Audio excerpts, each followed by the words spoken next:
Muy buenos días, hermanos.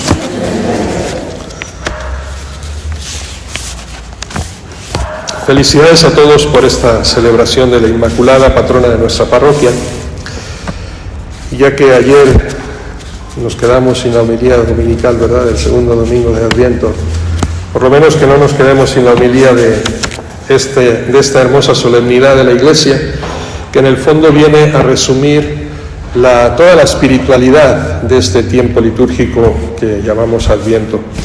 Y permítanme que empiece con dos anécdotas que creo que pueden de alguna manera enriquecer precisamente el espíritu de esta fiesta que ahora celebramos de la Inmaculada. La primera anécdota es de San Juan Damasceno. San Juan Damasceno es un santo, podríamos decir casi monje eremita en finales del siglo VII y toda la mitad del siglo VIII. Y sobre todo tenemos una memoria de él por el gran enfrentamiento y la gran disputa teológica que tuvo con el emperador León III, conocido como el Isauro. Bajo el imperio precisamente de Constantinopla, este emperador promovió un movimiento que nosotros conocemos como iconoclasta, es decir, la destrucción de las imágenes. Un movimiento que después se ha repetido en otros momentos de la historia, que pensaban que el hecho de que construyéramos imágenes de la Virgen María, de los santos, ¿no?, del mismo Jesucristo, era como una idolatría, en contradicción con lo que exponía el Antiguo Testamento acerca de no adorar a las imágenes. Pero San Juan Damasceno hizo una defensa bastante congruente, precisamente, de que no hay idolatría, sino que es simplemente entender la diferencia que existe entre adoración y veneración, que son dos cosas totalmente distintas. Nosotros adoramos a Dios, pero podemos venerar a los santos y podemos rendir culto a las imágenes. Son conceptos totalmente distintos que expresan realidades totalmente diversas. Y se conserva una imagen, un icono oriental ortodoxo que tenía precisamente San Juan Damasceno en el monte Athos, en Macedonia o Serbia. Y en esa disputa él tiene tres textos muy interesantes. Yo se lo voy a resumir en 3 frases. Decía: lo que un libro es para aquel que sabe leer, es una imagen para aquel que no puede hacerlo. Dice: lo que se enseña con la palabra al oído, una imagen lo enseña a los ojos. Es decir, dice, es el catecismo verdadero para los que no pueden leer y no han tenido una formación. De hecho, nosotros que tenemos a la Virgen de Guadalupe es un icono, y un icono es un símbolo, porque es dentro de la imagen todo ese simbolismo que aparece, es una catequesis, y así se ha movido la Iglesia durante muchos siglos. Ese icono de San Juan Damasceno es muy curioso porque se le conoce como la Virgen de las 3 manos. No sé, ¿han oído ustedes hablar alguna vez de la Virgen de las 3 manos? ¿No han visto el icono? Tienen que ir al monte Athos a verlo algún día.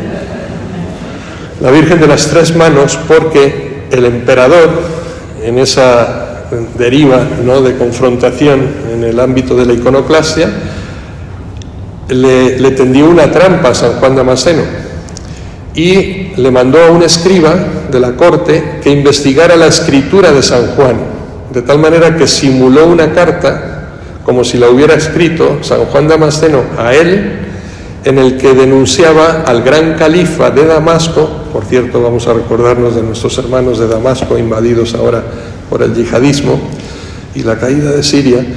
San Juan Damasceno era de Damasceno porque nació en Damasco precisamente, y le escribió al califa de Damasco, de quien era recaudador San Juan Damasceno precisamente, porque pertenecía a la corte, ¿no?, musulmana, y le escribió diciéndole como que le había traicionado, de tal manera que el califa, ¿no?, le cortó la mano derecha con la que supuestamente había escrito aquella carta, se la cortó. Pero cuenta la tradición que San Juan Damasceno, ¿no?, puso la mano que le había cortado a los pies del icono de la Virgen María, ¿no?, y se puso a orar y a rezar para que hubiera transparencia en que él era totalmente inocente de lo que se le acusaba. Y la Virgen esa noche, mientras dormía, se le aparece en sueños y le dice: tranquilo, despierta porque tu mano está sanada. Y le volvió a encajar la mano en su sitio. Solo le quedó una cicatriz, pero desde ese momento San Juan Damasceno mandó construir un exvoto que puso precisamente en la imagen, y por eso aparece la imagen siempre con 3 manos. En el fondo una no es más que el recuerdo de San Juan Damasceno. Y la segunda anécdota es de San Anselmo. Esta es muy hermosa porque además nos describe perfectamente la celebración y el misterio que estamos celebrando hoy de la Inmaculada Concepción. ¿Qué es lo que significa realmente la Inmaculada Concepción? Y él tiene una frase, después la voy a explicar un poquito más detenidamente, que dice: potuit dequit ergo fecit. Potuit dequit ergo fecit. Es decir, pudo, quiso, luego lo hizo. Que es el misterio que estamos celebrando. Dios podía hacer que su madre fuera concebida sin pecado original, ¿no? Quiso hacerlo, pues lo tanto lo hizo. Si quiso y no pudo, no es Dios, dice.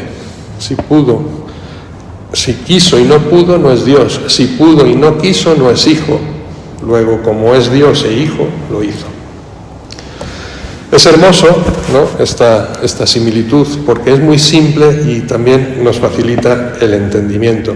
Miren, la fiesta que estamos celebrando, yo digo que es la fiesta de ese comienzo absoluto, porque celebramos en el Adviento el tiempo de esperanza, pero es que esta fiesta viene a sintetizar precisamente en qué consiste la esperanza de la humanidad, desde entonces hasta nuestros días y por siempre.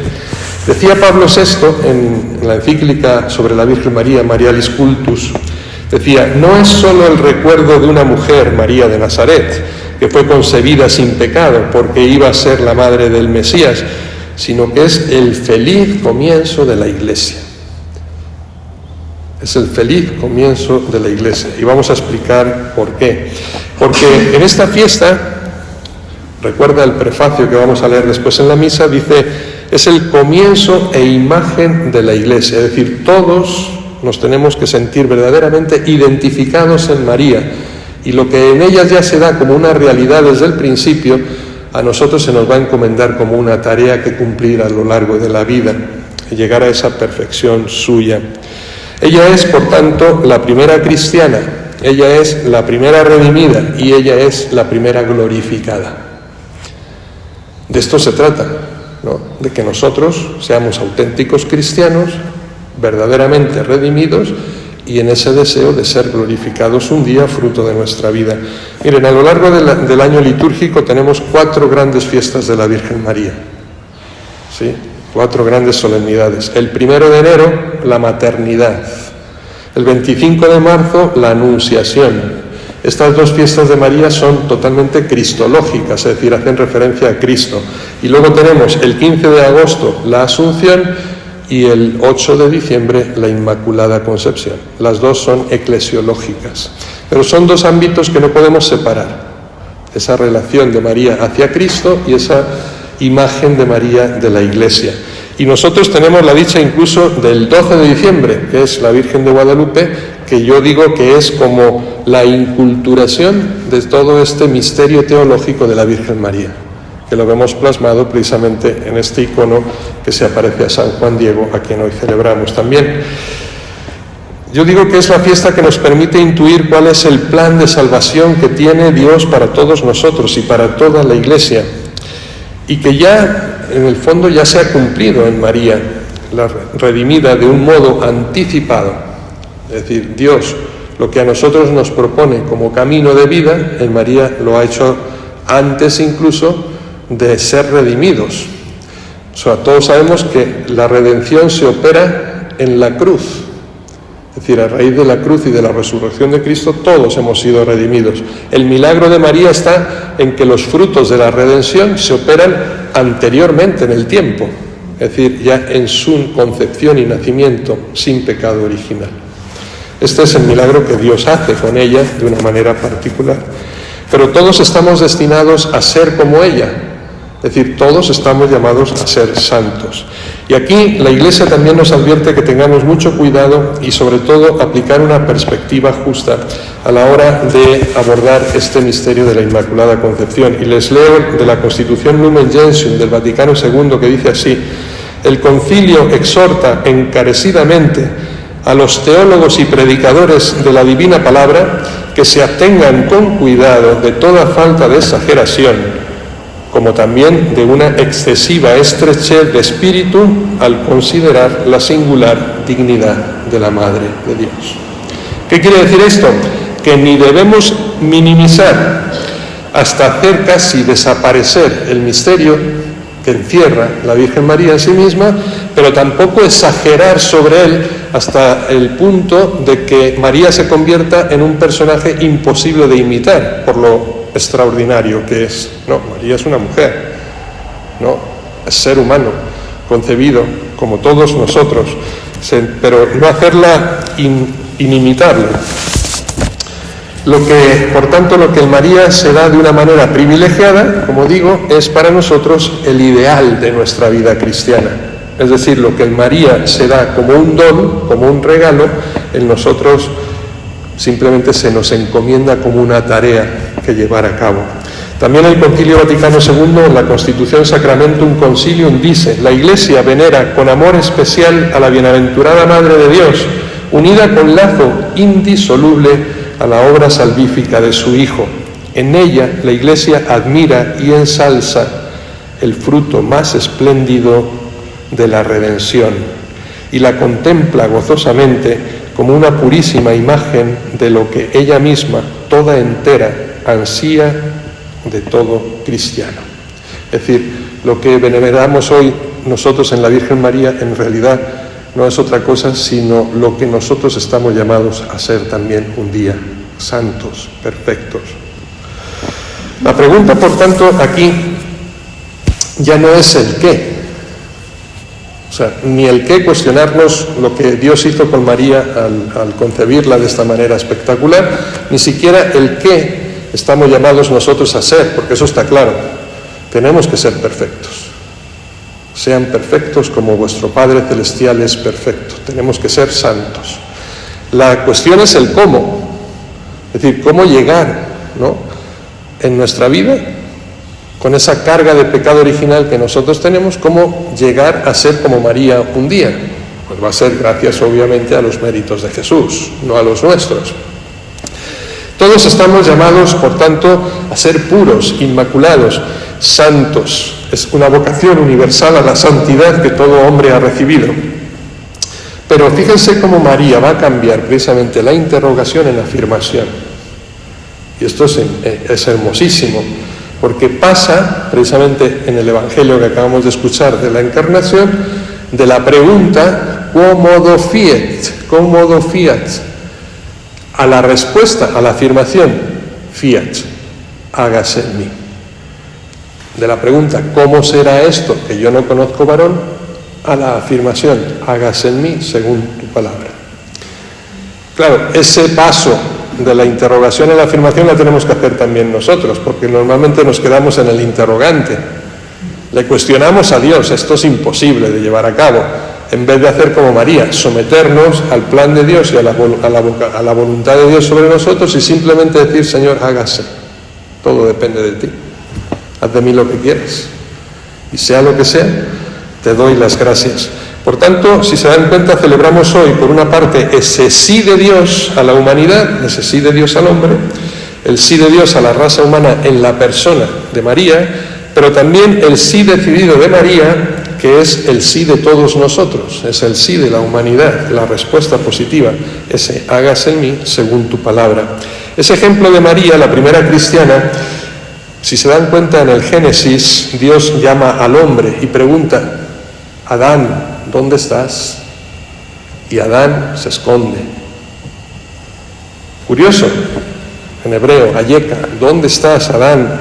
Este contesta, oí tu ruido en el jardín y me dio miedo y me escondí.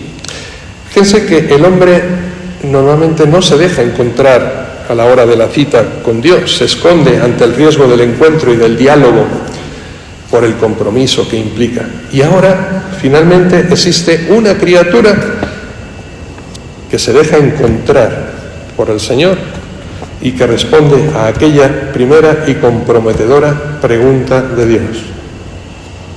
Heme aquí, soy la esclava del Señor.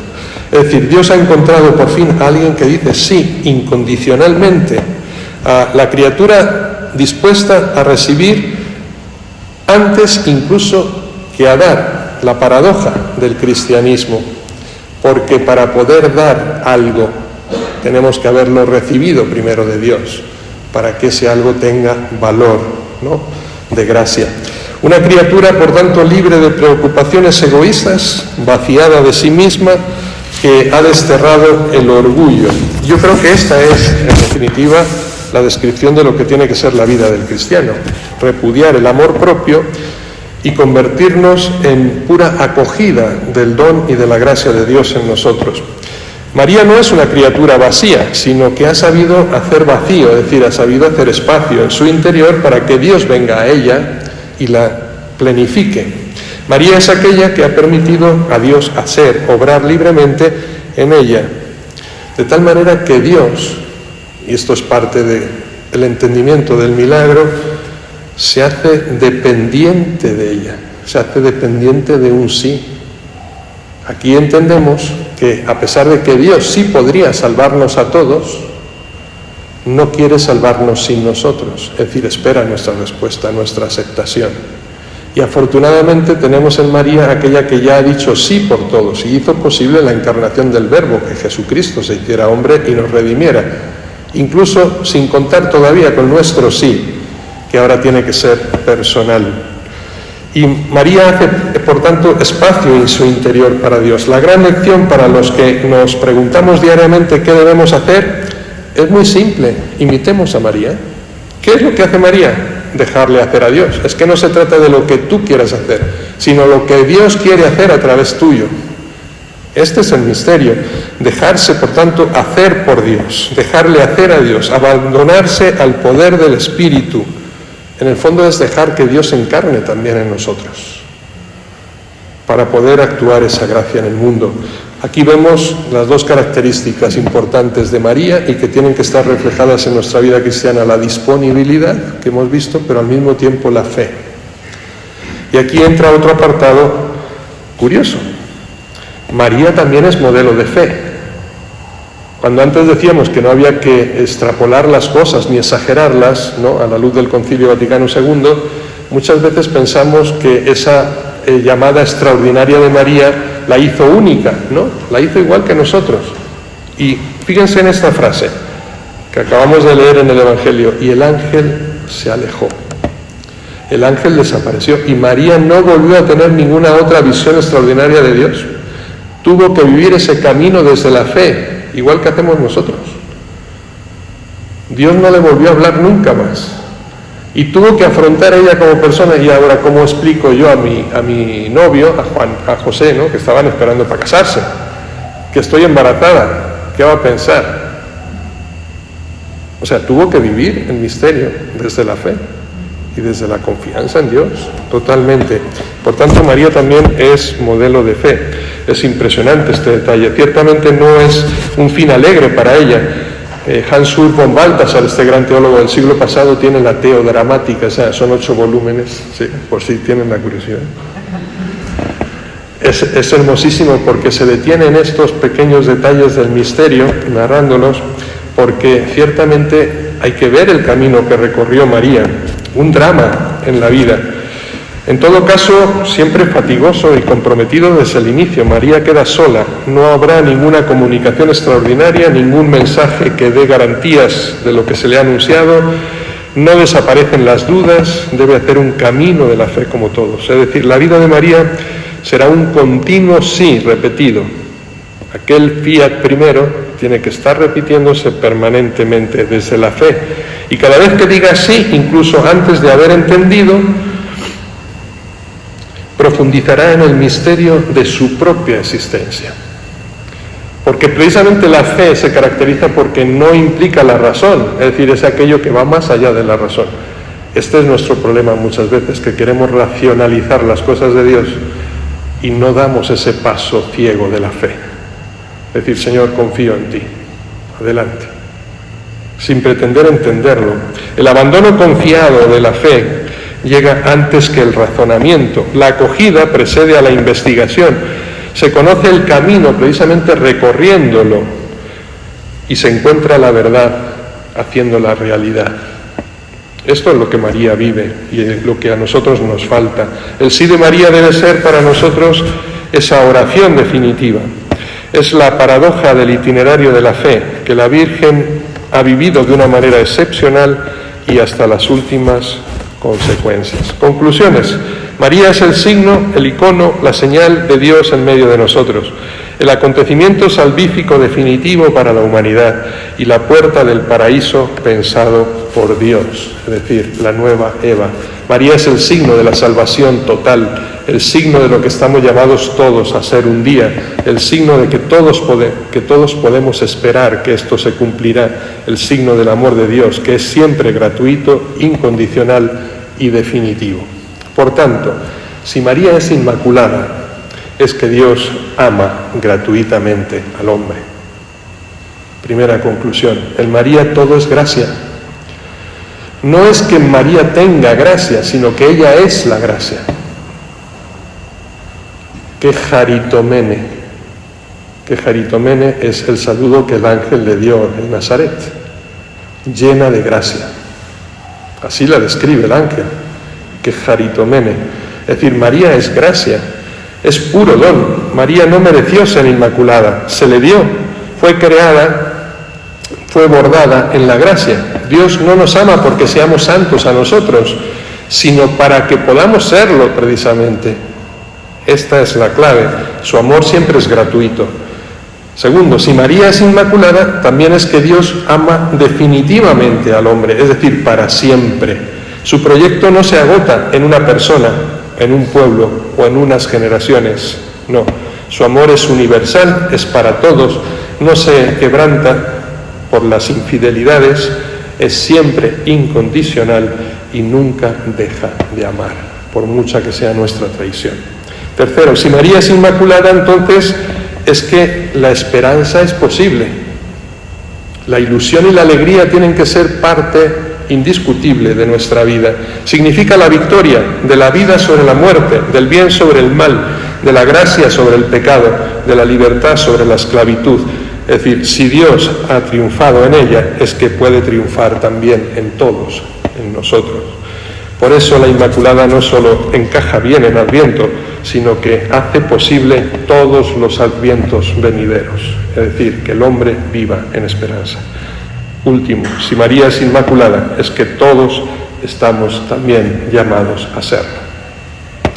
Efesios 1:4, Él nos eligió en la persona de Cristo antes de crear el mundo para que fuéramos santos e irreprochables ante Él por el amor. La segunda lectura que hemos escuchado. María es lo que estamos llamados a ser todos, es decir, es la primicia y el anticipo de la nueva humanidad, el prototipo que todos tenemos que imitar. ¿Y han aprendido cómo hay que ser cristianos? ¡Qué gran fiesta! Le termino recitando un poema, está inspirado en San Anselmo, lo que les decía al principio, ¿no? Esta imagen, potuit dequit ergo fecit, pudo, quiso, luego lo hizo. Y el poema es muy hermoso, y se lo leo. Dice: ¿quién si tal poder tuviera, no haría a su madre un altar para así poderla honrar como un buen hijo quisiera? ¿Quién si tal poder tuviera, no haría a su madre tan pura, la más excelsa criatura que en este mundo existiera? ¿Quién si tal poder tuviera, no la haría tan hermosa que pareciese una diosa, aunque solo mujer fuera? ¿Quién si tal poder tuviera, a su madre, al ser llamada, no la haría inmaculada para que mejor luciera? ¿Quién, si tal poder tuviera, no elegirá para madre del Hijo del que Él es Padre la mejor que hacer pudiera? Pensemos de esta manera, quienes poder no tenemos, es normal, y que pensemos que Dios hacerlo debiera. Quiso y no pudo, no es Dios. Pudo y no quiso, no es Hijo. Si el mismo Dios son los dos, diremos que pudo y quiso. Que así sea.